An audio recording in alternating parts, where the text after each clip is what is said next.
Election ہو گئے اور یہ ثابت ہو گیا الیکشن میں کہ جو پولیٹیکل پارٹیز میں سب سے بڑی پارٹی PMLN ہے. آزاد امیدوار ان کو آپ گنتے ہیں تو یقیناً ان کا نمبر زیادہ ہے. آپ حقائق سے نظر نہیں چرا سکتے بالکل، لیکن پولیٹیکل پارٹیز میں PMLN نمبر 1 ہے، اس کے بعد پیپلز پارٹی ہے اور درجہ بدرجہ دوسری پارٹیز ہیں. اور رزلٹس اب تقریباً سب سامنے آ چکے اور اب میں سمجھتا ہوں کہ اگلا مرحلہ اب شروع ہوا چاہتا ہے. تو میں یہاں پر بلا خوف تردید کہنا چاہتا ہوں کہ پارلیمان میں اب یہ سارا عمل وہاں پر مارج وجود میں آئے گا، اور اگر آزاد ممبران وہ اپنے آپ کو PTI اسپانسرڈ کہیں یا نان PTI اسپانسرڈ کہیں، اگر وہ حکومت بنا سکتے تو بڑے شوق سے بنائیں. پریزیڈنٹ نے ان کو دعوت نہیں دینی، کیونکہ اب آئین کا منشا اور تقاضا یہ ہے کہ ہاؤس خود جس کی بھی تعداد زیادہ ہے وہ اپنے کینڈیڈیٹ کو وہ فیل کرتے ہیں. ایک پروسیس ہے، اسپیکر کے پاس باقاعدہ وہ جمع ہوتے ہیں اور پھر اس پر ووٹنگ ہوتی ہے. لہذا اگر آزاد ممبر جو اپنے آپ کو PTI اسپانسرڈ کہتے ہیں بڑے شوق سے حکومت بنائیں، ہم اگر وہ میجورٹی دکھا دیں گے ہم بڑے شوق سے ہم بیٹھیں گے اپوزیشن بینچز پہ اور اپنا جو ایک آئینی کردار وہ ہم ادا کریں گے انشاءاللہ.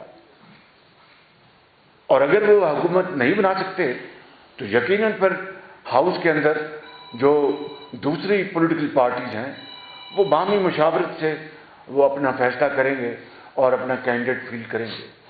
یہ ہے آئینی جمہوری طریقہ، اس کے علاوہ اور کوئی دوسرا طریقہ نہیں ہے. تو میں سمجھتا ہوں کہ ہمیں اب اسی راستے کو اپنا کر آگے بڑھنا ہوگا اور ہمیں اس حوالے سے یکسو ہو کر یکسوئی کے ساتھ ہمیں یہ مرحلہ جو آنے والا ہے اگلے چند ہفتوں میں اس کو ہمیں طے کرنا ہے.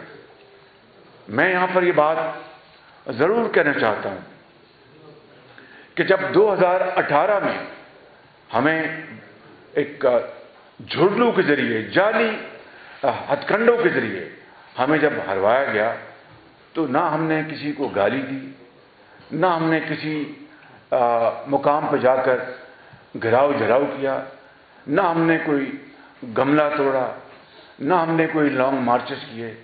ہم نے یقیناً پارلیمنٹ میں جا کے کالی پٹیاں باندھ کر جو ہمارا حق تھا ہم نے اس پر احتجاج کیا اور ہم نے اوتھ اٹھایا وہاں پہ. کون نہیں جانتا کہ وہ تاریخ کا سب سے بدترین بددیانتی سے خیانت سے اس الیکشن کو چرایا گیا تھا. ہم نے تو یہ نہیں کہا کہ ہم خدا نخواستہ پارلیمنٹ کو آگ لگائیں گے. ہم نے تو یہ نہیں کہا تھا کہ ہم سول ڈس اوبیڈینس کا ہم قوم کو پیغام دیں گے. ہم نے تو نہیں کہا تھا کہ ہم جا کے اپنا ڈی چوک میں دھرنے دیں گے اور جو میلے کچیلے کپڑے لٹکائیں گے. ہم نے تو نہیں کہا تھا کہ ہم ایک جعلی ڈرامہ رچائیں گے اور قبریں کھودیں گے اور کفن لے آئیں گے. نواز شریف کی قیادت میں نہ کبھی ایسا سوچا گیا، نہ کبھی ہوا، نہ کبھی ہوگا. اور آج ہم نے پھر 4 سال دل جمی کے ساتھ اس قوم کی خدمت کی بطور اپوزیشن، اور اس متحدہ اپوزیشن میں PMLN کے علاوہ پیپلز پارٹی تھی، JUI تھی اور درجہ بدرجہ دوسری پارٹیز تھی. ہم نے فیکٹ کا بل ہم نے منظور کروایا اللہ تعالیٰ کے فضل و کرم سے. وہ قوم کی بہترین مفاد میں تھا. کریڈٹ جس کو بھی جاتا تھا اصل کریڈٹ پاکستان کو جانا تھا، اور ہم نے اپنی ذاتی پسند ناپسند سے بالاتر ہو کر ہم نے یہ فیصلے کیے اور ہم نے باقاعدہ وہاں پر اپنی پروسیڈنگ میں پورا حصہ لیا. لیکن جب ہم نے چارٹر آف اکانومی کی بات کی، پہلے دن کی میں نے اپنی تقریر میں فرسٹ مائی میڈن اسپیچ، اور اس میں جس طرح اس کو حقارت سے ٹکرایا گیا اس کے اوپر جس طرح فکرے کسے گئے، جو الفاظ جو دن رات وہ کہتے تھے یہاں پر کہنے کا مناسب نہیں ہے، اس سے مزید قوم کا وقت ضائع ہوگا، مزید تقسیم در تقسیم ہوگی۔ اور اسی طریقے سے جب بھی موقع آیا کشمیر کا تنازع اور ہندوستان کا حملہ، مل بیٹھنے سے انکار کر دیا گیا، کشمیر ڈے کے اوپر مل بیٹھنے سے انکار کر دیا گیا، اور اس طرح دوسرے مراحل جب آئے کووڈ کے اوپر مل بیٹھنے سے انکار کر دیا گیا، جب پوری قوم کے اوپر کووڈ کا پوری دنیا میں وہ حملہ آور ہو چکا تھا کووڈ، میں اس کا گواہ ہوں۔ جب ہندوستانی جہازوں نے پاکستان کے فضاؤں کو عبور کیا اور وہ جہاز ان کا مار گرایا گیا، اس رات ہماری میٹنگ تھی، پوری اپوزیشن وہاں پر موجود تھی، بتایا گیا تھا کہ وزیر اعظم تشریف لائیں گے، لیکن 1.5 گھنٹے کی تاخیر کے بعد چپا چلا رہا ہے وزیر اعظم نہیں آئے۔